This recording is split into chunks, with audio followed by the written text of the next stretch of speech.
The Glansgruvan Trail lies by Glan, the lake northwest of Schaerblake in the municipality of Norrköping. Here you'll find cultural heritage sites and remains of iron and lime processing by Glan's mine, along with ruins from the Glan lime works.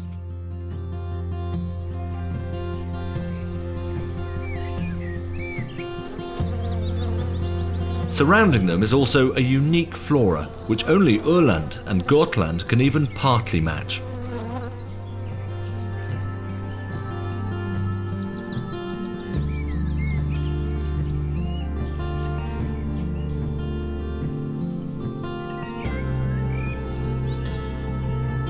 A part of the footpath was once the county road between Norrköping and Finspång. The oldest remains in this area date from the 16th century and are in the form of blast furnaces where the ore was refined into iron. In the mines, the method used to mine was fire setting. Fires were set on a mountain, making the rock brittle and cracked. That allowed the mountain to be mined with giant crowbars and other tools. One fire setting allowed approximately 10 centimetres of rock to be mined. To mine ores in this fashion was normal enough in Sweden until the end of the 19th century, when dynamite took over.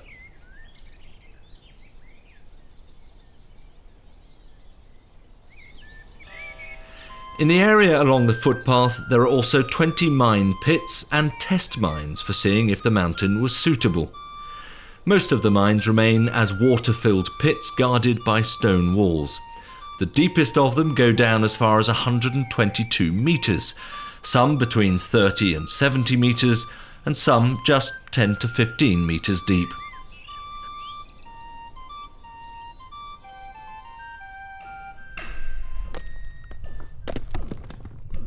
To mine ore here naturally involved great risks for those working in the deep and dark holes, potential for disasters that could have horrible consequences. Ore mining was at its most intense up to around 1750. Mining stopped entirely around 1800. The lime mining started at Glansgruvan in 1613. The lime was delivered among other places to the cannon factory in Finspång by boat across the nearby lakes Glan, Dovern and Skytten. The limestone was burnt in furnaces for iron smelting. Later, the lime was used as a fertilizer on the soil.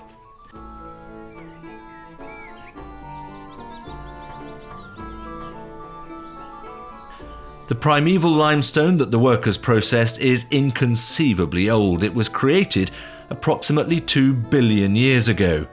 Compare that to the limestone on Öland and Gotland, which is only about 400 million years old.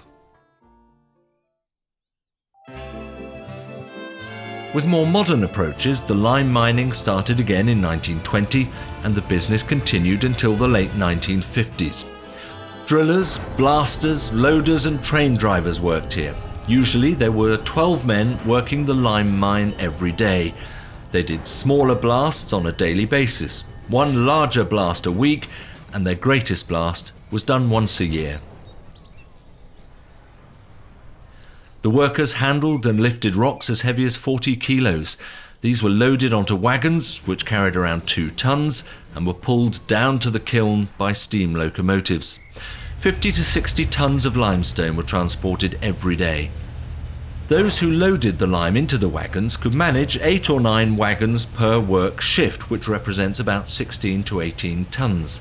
The pay for their effort? In 1950, it was around 25 to 30 crowns per day per person. At the kiln, they worked in 3 shifts, all day and night, as the kilns were fired using hard coal and firewood. There was no equipment for measuring the temperature in the furnaces, so they had to fire at full capacity at all times. Below the kiln, the lime was stored in this building, which today lies in ruins.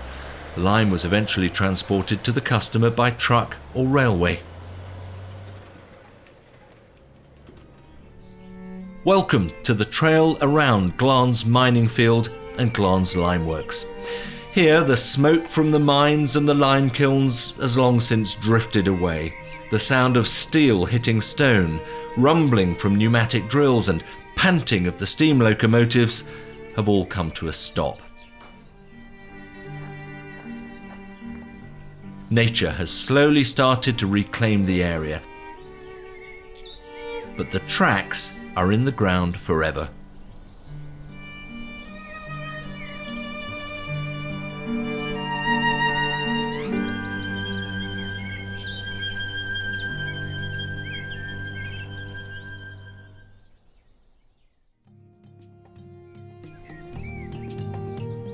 The trail's around 3 kilometres long and goes through varied terrain.